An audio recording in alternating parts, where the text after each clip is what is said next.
সুপ্রিয় দর্শক, আসসালামু আলাইকুম। আপনাদের সবাইকে স্বাগত জানাচ্ছি এখনকার আলোচনা। আপনাদের সঙ্গে আছি আমি সিরাজুল ইসলাম। দর্শক, একটি পাহাড় থেকে কি মধ্যপ্রাচ্যের চূড়ান্ত যুদ্ধ হতে যাচ্ছে? মার্কিন প্রেসিডেন্ট ডোনাল্ড ট্রাম্প ঘোষণা করেছেন তারা খুব শিগগিরই ইরানের পিক এক্স পাহাড়ে হামলা করবে এবং সেই হামলায় জড়িয়ে যেতে পারে ইসরায়েল। প্রশ্ন হচ্ছে, পিক এক্স পাহাড়ে কি আছে? এদিকে ইরানের আইআরজিসি পাল্টা হুঁশিয়ারি উচ্চারণ করে বলেছে, এই ধরনের হামলা যদি হয় তাহলে পুরো মধ্যপ্রাচ্যে ভয়াবহ যুদ্ধ শুরু হবে এবং ইসরায়েলের প্রতিটি কোনায় কোনায় ইরান হামলা চালাবে। ইসরায়েলকে লক্ষ্য করে 500 খাইবার সেখান ক্ষেপণাস্ত্র ছুড়বে। এদিকে হরমুজ প্রণালী এলাকায় ইরান 10,000 স্নাইপার মোতায়েন করেছে। অন্যদিকে ইয়েমেন যে সৌদি আরবের উপর নৌ অবরোধ আরোপ করেছে তার আওতায় তার অংশ হিসেবে সৌদি আরব থেকে তেলবাহী 2টি জাহাজ যাচ্ছিল, সেই 2টি জাহাজকে ফেরত পাঠিয়েছে। বাব-আল মানদেব প্রণালী ক্রস করতে দেয়নি। এছাড়া আরও 6টি জাহাজ সৌদি আরবের তেল আনার জন্য যাচ্ছিল, তাদেরকেও প্রবেশ করতে দেয়া হয়নি। এই পরিস্থিতিতে আন্তর্জাতিক বাজারে তেলের দাম আরও বেড়েছে এবং বর্তমানে কিছুক্ষণ আগের খবর, আন্তর্জাতিক বাজারে ব্রেন্ট ক্রুড অয়েল প্রতি ব্যারেলের দাম $94.72 পৌঁছেছে। গতকাল যা ছিল তার চেয়েও বেড়ে গেছে। আর ওয়েস্ট টেক্সাস ইন্টারমিডিয়েট যেটা, তার দাম বর্তমানে $87.78 প্রতি ব্যারেল তেলের দাম। এই পরিস্থিতিতে একদিকে যেমন বিশ্ব অর্থনীতি এবং তেলের বাজার মারাত্মক রকমের অস্থিতিশীল হয়ে পড়েছে, তেমনি মার্কিন প্রেসিডেন্ট ডোনাল্ড ট্রাম্পের পিক এক্স পাহাড়ে হামলার ঘোষণা এবং তাতে ইসরায়েলের জড়িয়ে যাওয়া আর ইরানের পাল্টা হুঁশিয়ারি, এতে আরও ভয়াবহ উদ্বেগ, অস্থিতিশীলতা এবং বড় রকমের যুদ্ধের ঝুঁকি তৈরি করেছে। আসলে পরিস্থিতি যাচ্ছে কোথায়? ইরান, আমেরিকা এবং ইসরায়েলের মধ্যকার এই সংকট আসলে বিশ্বকে কোথায় নিয়ে ঠেকাবে এবং এর শেষ পরিণতি কোথায়? সুপ্রিয় দর্শক, আমরা এই সমস্ত বিষয় নিয়ে আজকের ভিডিওতে বিস্তারিত আলোচনা করব। আশা করি আপনারা শেষ পর্যন্ত সঙ্গে থাকবেন। আর ভিডিও ভালো লাগলে লাইক, কমেন্ট, শেয়ার করবেন এবং চ্যানেলটি সাবস্ক্রাইব করে সাথেই থাকবেন।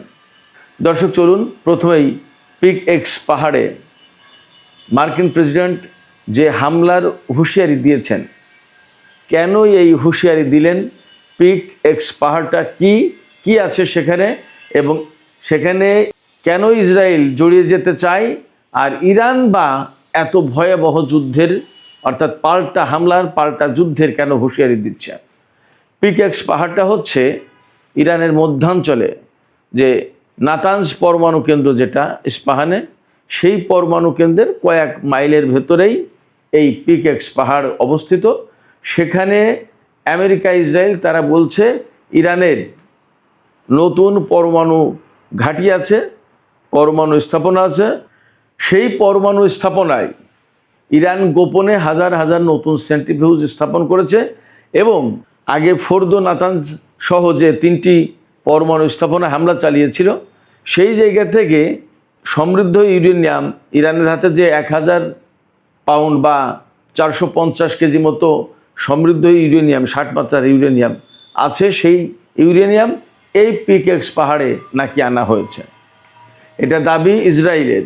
এই দাবি, এই তথ্য আমেরিকাকে জানিয়েছে। এখন ডোনাল্ড ট্রাম্প সেই তথ্য অনুযায়ী নতুন করে হামলা চালাবে পিক এক্স পাহাড়ে, ইরানের পরমাণু কেন্দ্রে। আন্তর্জাতিক বা পশ্চিমা রিপোর্টগুলো বলছে যে এই পিক এক্স পাহাড়ে যে পরমাণু স্থাপনা ইরান তৈরি করেছে তা এখনও পুরোপুরি চালু হয়নি, নির্মাণাধীন। কিন্তু আমেরিকা, ইসরায়েল আগে এটা শেষ করে দিতে চায় এবং এখানে রাখা আছে ওই সমৃদ্ধ ইউরেনিয়াম। তবে পশ্চিমা গবেষকরা বা বিশ্লেষকরা বলছে যে পিক এক্স পাহাড়ে ইরান যে পরমাণু স্থাপনা তৈরি করেছে তা ধ্বংস করা মোটামুটিভাবে কোনোভাবেই সম্ভব না। তার কারণ হচ্ছে এটা অত্যন্ত পাহাড়ি এলাকায় অবস্থিত, প্রথম কথা। দ্বিতীয় কথা হচ্ছে যে এই মূল স্থাপনা বা মূল কেন্দ্র যেটা, সেটা পাহাড়ের অনেক বেশি গভীরে, এবং তার দরজাগুলো যে প্রবেশ পথ সেগুলো এমনভাবে তৈরি করা হয়েছে যা এই বাংকার বাস্টার বোমা দিয়েও ধ্বংস করা যাবে না, এমনভাবেই তৈরি করা হয়েছে। কারণ ইরানের বিভিন্ন সময়কার অভিজ্ঞতার আলোকে নতুন করে এই পিকেক্স পাহাড়ের পরমাণু স্থাপনা তৈরি করা হচ্ছে, এবং এটা ওই রকমের শক্তিশালী প্রতিরোধমূলক ব্যবস্থা, প্রতিরক্ষামূলক ব্যবস্থা এখানে আছে, যার কারণে এটা সহজে ধ্বংস করা যাবে না। বিমান হামলা দিয়ে মূল কেন্দ্র ধ্বংস করা যাবে না। এই কেন্দ্র যদি নস্যাৎ করতে হয় বা এখান থেকে যদি সমৃদ্ধ ইউরেনিয়াম নিতে হয়, তাহলে এখানে স্থল অভিযান চালানো ছাড়া কোনো বিকল্প উপায় নেই। বাট স্থল অভিযান চালাতে গেলে সেটা হবে আরও অনেক বেশি ঝুঁকিপূর্ণ, অনেক বেশি প্রাণঘাতী এবং ভয়াবহ চ্যালেঞ্জিং। কারণ এত পাহাড়ের গভীরে গিয়ে অজানা অচেনা লোকেদের পক্ষে এখানে অভিযান চালানো কঠিন ব্যাপার। ঠিক যেহেতু এটা নতুন একটা প্রতিষ্ঠান, স্থাপনা, সে কারণে তার প্রতিরক্ষার জন্য ইরান ওই রকমই সম্ভাব্য সব ধরনের উপায় অবলম্বন করেছে, সমস্ত সব ধরনের ব্যবস্থা রেখেছে। অতএব স্থল অভিযান চালাতে গেলে মার্কিন বা ইসরায়েলি সেনাদের প্রচুর ক্ষয়ক্ষতি হবে, তাতে কোনো সন্দেহ নেই। এখন প্রশ্ন হচ্ছে, এই যে ইসরায়েল এবং আমেরিকা এই হামলায় জড়িত হবে বা এই হামলা চালাবে, ইরান কি করবে? ইরান এখানে পরিষ্কার করে বক্তব্য দিয়েছে, যদি এই ধরনের কোনো হামলা চালায় আমেরিকা, ইসরায়েল, তাহলে ইরানের আইআরজিসির পক্ষ থেকে পরিষ্কার বার্তা দেওয়া হয়েছে যে একদম সাথে সাথেই ইসরায়েলের বিরুদ্ধে ভয়াবহ হামলা শুরু হবে, পুরো মধ্যপ্রাচ্যে হামলা ছড়িয়ে পড়বে, এবং ইসরায়েলের প্রতিটি কোনায় কোনায় হামলা চালানো হবে, প্রতিটি কর্নারকে লক্ষ্যবস্তু করা হবে, এবং অন্তত 500 খাইবার শেখান ক্ষেপণাস্ত্র ছোড়া হবে ইসরায়েলকে লক্ষ্য করে। খাইবার শেখান ক্ষেপণাস্ত্রটা কি? খাইবার শেখান ক্ষেপণাস্ত্র হচ্ছে হাইপারসনিক ক্ষেপণাস্ত্র। এই ক্ষেপণাস্ত্রের পাল্লা হচ্ছে 2000 কিলোমিটার, অর্থাৎ ইরান থেকে ছুড়লে 2000 কিলোমিটার দূরের লক্ষ্যবস্তুতে আঘাত হানতে সক্ষম, এবং এটা 1.5 টন 1500 কেজি ওয়ারহেড বহন করতে পারে। একটা ওয়ারহেডের ওজন 1500 কেজি, অর্থাৎ 1.5 টন, 37.5 মন। এইরকম একটা ওয়ারহেড বিস্ফোরিত হলে সেখানে কি হবে আপনি কল্পনা করেন। ইরান বলেছে অন্তত 500 খাইবার সেখান ইসরায়েলে মারা হবে। তাহলে ইসরায়েলের অস্তিত্ব থাকবে কিনা সেটা নিয়েই তো প্রশ্ন। এখানে আরেকটা তথ্য দিয়ে রাখি, আমেরিকা ইসরায়েলের কাছে কিন্তু হাইপারসনিক ক্ষেপণাস্ত্র মোকাবেলার কোনো প্রযুক্তি নেই। ফলে পিকেক্স মাউন্টেইনে বা এই পাহাড়ে আমেরিকা ইসরায়েল হামলা চালাবে কি চালাবে না তার হিসাব নিকাশ তারা করুক, সেই সিদ্ধান্ত তারা নিক। ইরান তার বক্তব্য কিন্তু পরিষ্কার করে দিয়েছে। অবশ্য মার্কিন প্রেসিডেন্ট ডোনাল্ড ট্রাম্প এর আগেও বলেছিলেন যে আমরা হামলা চালাতে পারি ইরানের পরমাণু স্থাপনা আবারও, কিন্তু তিনি তা করেননি। দেখা যাক এবার কী হয়। তবে ইরান এবার ব্যাপক মাত্রায় প্রস্তুত। তার বড় কারণ হচ্ছে আমরা গত কয়েকদিনের ইরানের হামলা যে ধরন দেখছি, তাতে ইরান যা করেছে, মেইনলি মধ্যপ্রাচ্যের যত দেশে মার্কিন ঘাঁটি আছে তার প্রত্যেকটা ঘাঁটিতে ব্যাপকভাবে, আমি গতকালকেও বলেছি আজকেও বলি, radar system, early warning system, electronic warfare system, তারপরে যে সমস্ত গোয়েন্দা বিমান বা কমান্ড অ্যান্ড কন্ট্রোল সেন্টার হিসেবে কাজ করে যে সমস্ত বিমান, সেগুলোর উপর হামলা চালিয়েছে। KC-135, KC-17, KC-46 এই ধরনের রিফুয়েলিং ট্যাঙ্কার বিমান বা পরিবহন বিমান, এগুলোর উপর হামলা চালিয়েছে।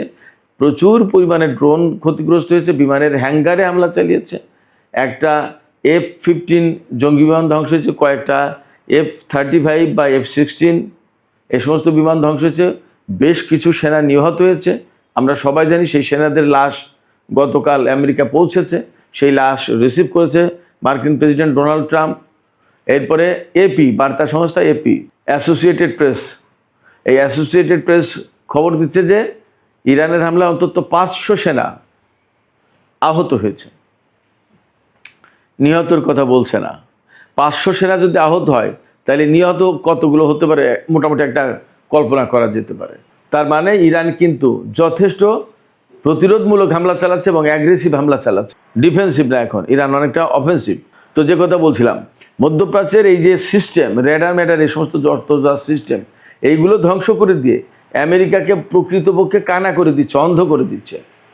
আমেরিকা তার প্রতিরক্ষা ব্যবস্থা ঠিক রাখতে পারছে না। ইরান যে বিমান হামলা চালাবে বা ক্ষেপণাস্ত্র বা ড্রোন হামলা চালাবে, এই সমস্ত হামলা চালালে সে শনাক্ত করতে পারবে না এবং সেগুলোকে ধ্বংস করতে পারবে না। গতকালকে শুনলাম যে কুয়েতের আকাশে ইরানের ড্রোন ঘুরে বেড়াচ্ছে, হয় গোয়েন্দা ড্রোন অথবা শনাক্ত করছে কোনো কিছু, যাই হোক সেই ড্রোন নিরাপদে ঘুরে ফিরে আসলো, কিন্তু আমেরিকা সেই ড্রোনকে কিছুই করতে পারেনি। তার মানে দাঁড়াচ্ছে, মোটামুটিভাবে ধরে নেওয়া যায় যে কুয়েতের আকাশ প্রতিরক্ষা ব্যবস্থা বা early warning system, radar system, এই সমস্ত সব কিছু ধ্বংস হয়ে গেছে। একইভাবে বাহরাইন, সংযুক্ত আরব আমিরাতেও চলছে। এবং গতকালকেই তো আমি বলেছিলাম যে জর্ডানের যে পরিমাণে হামলা চালাচ্ছে ইরান, তাতে আগামী আর 4-5 দিন যদি এইভাবে হামলা চালাই, তাহলে জর্ডানের বিমান ঘাঁটিগুলো আর সচল থাকবে না, অচল হয়ে যাবে। এরই মধ্যে কয়েকটা গেছে। এবং মার্কিন প্রেসিডেন্ট ডোনাল্ড ট্রাম্প এই যে মার্কিন সেনা নিহত হলো জর্ডানে এবং ক্ষয়ক্ষতি হচ্ছে, এর জন্য জর্ডানকে দায়ী করেছে। তিনি বলছেন যে এইগুলো আসলে জর্ডানের হাতে দিয়ে আমরা ভুল করেছি, এগুলো নিজেদের জিনিস নিজেদেরই রক্ষা করার দরকার ছিল। আসলে কি ব্যাপারটা তাই? ব্যাপারটা হচ্ছে যে জর্ডানের কি ক্ষমতা আছে মার্কিন ঘাঁটি রক্ষা করবে? ওখানে তো মার্কিন সেনারাই টিকতে পারছেন, জর্ডান কি করবে? আমরা নতুন করে আরেকটা খবর পাচ্ছি যে হরমুজ প্রণালী এলাকায়, হরমুজ প্রণালীর যে উপকূল, এই উপকূল জুড়ে ইরান অন্তত 10,000 স্নাইপার মোতায়েন করেছে। তার মানে আশঙ্কা করা হচ্ছে বা ধারণা করা হচ্ছে ইরানের দক্ষিণ উপকূল দিয়ে আমেরিকা স্থল অভিযান চালানোর চেষ্টা করতে পারে। যদি তাই চালায়, তাহলে এই স্নাইপারগুলো আমেরিকার সেনাদের জন্য ভয়াবহ প্রাণঘাতী হয়ে দাঁড়াবে। এদিকে সৌদি আরব, কুয়েত, বাহরাইন, এই সমস্ত দেশে গতকাল আমরা বিভিন্ন মাধ্যম থেকে খবর পাচ্ছি যে ছোটোখাটো বিভিন্ন জায়গায় বিক্ষোভ হয়েছে। তাদের দাবি, অর্থাৎ কুয়েত, বাহরাইন, সৌদি আরব, এই সমস্ত জায়গায় মার্কিন ঘাঁটি থাকার কারণে ইরান এই সমস্ত দেশে হামলা চালাচ্ছে, ড্রোন হামলা চালাচ্ছে, ক্ষেপণাস্ত্র হামলা চালাচ্ছে এবং আমেরিকাও সেখান থেকে হামলা চালাচ্ছে। এই যে প্রতি মুহূর্তে বিস্ফোরণ ভয়াবহ একটা প্যানিক সৃষ্টি করছে, জনজীবনকে একদম অস্থির করে তুলেছে, ভয়ের ভিতরে ঠেলে দিয়ে, উদ্বেগ উৎকণ্ঠার ভিতরে ঠেলে দিয়েছে। এর জন্য মূল দায়ী হচ্ছে মার্কিন ঘাঁটি। অর্থাৎ মার্কিন ঘাঁটি যদি না থাকতো তাহলে এই অবস্থা তৈরি হতো না। এই সমস্ত দেশের জনগণের বক্তব্য হচ্ছে এই সমস্ত দেশের সরকার আমেরিকার ঘাঁটি তৈরি করতে দিয়ে আজকে এই বিপদ ডেকে এনেছে। বাস্তব একটা কথা বলি, গতকালকে কুয়েত থেকে আমাকে একজন মেসেজ পাঠিয়েছে, ভদ্রলোকের নাম প্রকাশ করছি না, কিন্তু আমাকে মেসেজ পাঠানোর মূল কারণ হচ্ছে, হোয়াটসঅ্যাপে মূল মেসেজ পাঠিয়েছে, এর মূল সূত্রটা হচ্ছে একসময় আমি যে গাড়িটা ব্যবহার করতাম সেই গাড়ি সে চালাতো। সে এখন কুয়েতে গেছে, এই তো মাস 2-3 হলো। সে গতকালকে বলল যে স্যার, এত ভয়াবহ হামলা হয়, ইরানের ক্ষেপণাস্ত্র এসে যখন আঘাত করে তখন বিল্ডিংগুলো থর করে কাঁপে, মনে হয় ভূমিকম্প, মনে হয় যে কখন না জানি বিল্ডিং ধসে পড়ে। প্রতিটা মুহূর্তে মনে হয় যে জীবন অনিশ্চিত, যে কোনো মুহূর্তে মারা যাব, কখন কি হয় বলা যায় না, এত ভয়ঙ্কর একটা পরিস্থিতি। বলে যে আমি প্রথম যখন এসেছি তখন এতটা ছিল না, কিন্তু এখন যে সমস্ত ক্ষেপণাস্ত্র হামলা হয় সেগুলো ভয়াবহ, অনেক বড় বিরাট বিস্ফোরণ ঘটে। বললো যে বিস্ফোরণ যখন ঘটে তখন আগুনের হলকা ছোটে। এইগুলো তো প্রতিনিয়ত, প্রতিদিন, প্রতিক্ষণ বাহরাইন, কুয়েত, সৌদি আরব, সংযুক্ত আরব আমিরাত, কাতার, জর্দান, এই সমস্ত দেশের জনগণকে দেখতে হচ্ছে। এই প্যানিকের ভেতরে তাদেরকে থাকতে হচ্ছে। শুধু তাই না, ইরান যে শুধুমাত্র মার্কিন ঘাঁটিতে হামলা চালাচ্ছে ব্যাপারটা তা কিন্তু এখন না। গতকালকে বাহরাইনের একটা হোটেলে, যেখানে মার্কিন সেনারা ছিল, সেই হোটেলে ইরান ড্রোন হামলা চালিয়েছে এবং সেই হোটেলে আগুন জ্বলছে। ড্রোন বা ক্ষেপণাস্ত্র হামলা চালিয়েছে, আগুন জ্বলছে। তো সেখানে হোটেল, তো সেখানে তো বেসামরিক লোকজন থাকার কথা। এবং এই যে হোটেলের খবর ইরান পাচ্ছে কী করে? বিভিন্ন দেশের বেসামরিক লোকজন ইরানকে তথ্য দিচ্ছে যে এখানে মার্কিন সেনা আছে বা এই ঘাঁটিতে এই আছে, ইরান সেখানে হামলা চালাচ্ছে। তো এই পরিস্থিতিতে যা দাঁড়াচ্ছে যে এই সমস্ত দেশে একসময় বড় রকমের গণবিস্ফোরণও ঘটে যেতে পারে, কিছু বলা যাচ্ছে না যা পরিস্থিতি। একসময় সরকার বিরোধী আন্দোলনও তৈরি হয়ে যেতে পারে যা পরিস্থিতি। কোনো কিছু আসলে বোঝা মুশকিল, নিশ্চিত করে বলা যাচ্ছে না। তবে যা পরিস্থিতি, তাতে তো এই সমস্ত দেশের মানুষ বিক্ষুব্ধ হয়ে উঠছে যে আমেরিকার ঘাঁটির কারণে কেন আজকে আমাদেরকে এত দুর্ভোগের ভেতরে থাকতে হবে। যা হোক দর্শক, মধ্যপ্রাচ্যের এই পরিস্থিতি নিয়ে আমি যে আলোকপাত করলাম তার পাশাপাশি আরও কিছু গুরুত্বপূর্ণ খবর আছে। যেমন ইয়েমেনের হুতিরা সৌদি আরবের উপরে নৌ অবরোধ আরোপ করেছে, অর্থাৎ বাব আল মানদেব প্রণালী বা সমুদ্র ব্যবহার করে সৌদি আরব কোনো তেল বা পণ্য রপ্তানি করতে পারবে না, কিংবা কোনো দেশের জাহাজ বাব আল মানদেব প্রণালী পার হয়ে সৌদি আরবে যেতে পারবে না। তো এর আওতায় গতকালকে অন্তত 2টো জাহাজ যারা সৌদি আরব থেকে তেল নিয়ে বাব আল মানদেব প্রণালী পার হতে চাচ্ছিল তাদেরকে পার হতে দেয়নি, তাদেরকে হুতি সমর্থিত সেনাবাহিনী ফিরিয়ে দিয়েছে। আবার বাব আল মানদেব প্রণালীতে বাইরে থেকে প্রবেশ করতে চাচ্ছিল যারা সৌদি আরবে তেল আনতে যাচ্ছিল, এরকম 6টি জাহাজ ফেরত দিয়েছে হুতিরা। বাব আল মানদেব প্রণালীতে ঢুকতে দেয়নি, তাদেরকে সরিয়ে দিয়েছে। এবং হরমুজ প্রণালীতে তো কঠিন অবস্থা, সেখানে পাল্টা হামলার ঘটনা চলছে। গত রাতেও আমেরিকা ইরানের বিভিন্ন জায়গায় হামলা চালিয়েছে, এমনকি তেহরানের উপর হামলা চালানোর চেষ্টা করেছিল, সেখানে আকাশ প্রতিরক্ষা ব্যবস্থা অ্যাক্টিভেট করেছিল।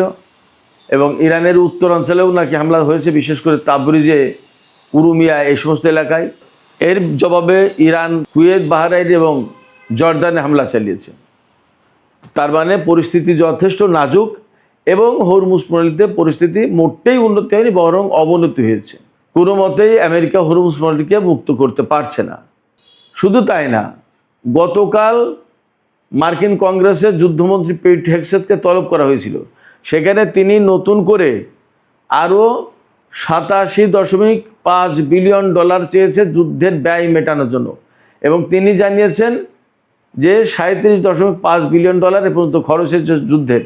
কিন্তু আমেরিকানরা বা কংগ্রেসম্যানরা সবাই বলছে যে পিট হেগসেথ যে খরচের কথা বলছে এটা কম, গোপন করছে, খরচের চেয়ে আরও অনেক বেশি হয়েছে। এবং কংগ্রেসম্যানরা পিট হেগসেথকে, যুদ্ধমন্ত্রীকে, চেপে ধরেছিল যে আপনারা যুদ্ধ বলেছিলেন যে সব কিছু শেষ, ইরানের সমস্ত সামরিক সক্ষমতা শেষ, পরমাণু স্থাপনা ধ্বংস করে দিয়েছেন, এখন নতুন করে আবার হামলা চালাচ্ছেন এবং যুদ্ধের জন্য এত বিরাট বাজেট চাচ্ছেন কেন? কি হয়েছে? ঘটনা কি? যুদ্ধ কবে শেষ করবেন? কিচ্ছুর জবাব দিতে পারেনি মার্কিন যুদ্ধমন্ত্রী। এই পরিস্থিতিতে একদম মধ্যপ্রাচ্যের অবস্থা আরও অনিশ্চিত হয়ে পড়েছে, এতে কোনো সন্দেহ নেই। এই জায়গা থেকে তেলের দাম নতুন করে বেড়ে গেছে। আজকে আমি যখন এই ভিডিও করছি তার একটু আগে খবর নিলাম, আন্তর্জাতিক বাজারে ব্রেন্ট ক্রুড অয়েলের দাম প্রতি ব্যারেল $94.72, আর ওয়েস্ট টেক্সাস ইন্টারমিডিয়েট সেটা প্রতি ব্যারেল তেলের দাম $87.78। এগুলো সব অপরিশোধিত তেলের দাম, পরিশোধিত তেলের দাম আরও বেশি। এখন যদি প্রায় $95 হয় এক ব্যারেল তেল, তার মানে এই যে ইরান এবং আমেরিকার মধ্যে যে যুদ্ধবিরতি চুক্তি 17 এপ্রিল সই হয়েছিল ইসলামাবাদ সমঝোতা স্মারক, তারপরে তেলের দাম কিন্তু ব্যারেল প্রতি $70 নিচেই চলে এসেছিল। আমরা যদি $70 ধরি তাহলে এখন 95, তার মানে $25 বেড়ে গেছে ব্যারেল প্রতি, তার মানে 3 ভাগের 1 ভাগ দাম বেড়ে গেছে আরও। এই পরিস্থিতিতে বিশ্ব অর্থনীতি, বিশ্ব তেলের বাজার আবার অস্থিতিশীল হয়ে পড়েছে, আবার চরম অনিশ্চয়তা তৈরি হয়েছে। এর ভিতরে আমেরিকা, ইসরায়েল যদি ইরানের উপরে ওই যে পিকেক্স পাহাড়ে হামলার কথা বলা হচ্ছে, সেখানে যদি হামলা চালায় তাহলে ইরান এই যুদ্ধ আরও বিস্তৃত করবে এবং ইসরায়েলের উপরে মারাত্মক আঘাত করবে। হরমুজ প্রণালী, বাব আল মানদেব প্রণালী আরও কঠোর হবে। তাহলে বিশ্ব ভয়াবহ অর্থনৈতিক সংকটের মুখে পড়বে, এতে কোনো সন্দেহ নেই। এই অবস্থায় আমেরিকা এই ঝুঁকি নেবে কিনা, ইসরায়েল এই ঝুঁকি নেবে কিনা, বিশ্ববাসী, বিশেষ করে রাশিয়া, চীনের মতো প্রভাবশালী দেশ, ব্রিটেন, ফ্রান্স, জার্মানি, এইরকম সমৃদ্ধ অর্থনীতির দেশ, তারা এই ঝুঁকি নিতে যাবে কিনা সেটা হিসাব করা দরকার, তাদের বিবেচনা করা দরকার। এবং তারা আমেরিকার বিরুদ্ধে কোনো কিছু বলবে কিনা সেটাও তাদের বোঝা উচিত। সুপ্রিয় দর্শক, এখনকার আলোচনা এখানে শেষ করতে চাইছি। আলোচনা শেষের আগে আপনাদের মতামত জানতে চাই, আপনারা কি ভাবছেন? আসলে আমেরিকা, ইসরায়েল কি ইরানের পরমাণু স্থাপনা, যেটা পিকেক্স পাহাড়ের কথা বলা হচ্ছে, সেখানে কি হামলা চালাতে যাচ্ছে? এবং যদি হামলা চালায় তাহলে কিন্তু ইরান পাল্টা জবাব দেওয়ার হুমকি দিয়েছে ইসরায়েলের উপর। প্রতিটি কর্নারকে তারা লক্ষ্যবস্তু করবে। ইরান কি এই হুমকি বা এই হুঁশিয়ারি বাস্তবায়ন করতে পারবে? কি মনে হয়? সেখানে বলা হয়েছে ইরান 500 খাইবার সেখানে হাইপারসনিক ক্ষেপণাস্ত্র ব্যবহার করবে। এটা কি সম্ভব কিনা ইরানের পক্ষে? আপনাদের মতামত জানিয়ে কমেন্টে লিখতে পারেন। আর ভিডিও ভালো লাগলে লাইক, কমেন্ট, শেয়ার করবেন এবং চ্যানেলটি সাবস্ক্রাইব করে সাথেই থাকবেন। দর্শক, এখনকার আলোচনা এখানেই শেষ করতে চাইছি। আপনারা সবাই অনেক অনেক ভালো থাকুন। আল্লাহ হাফেজ।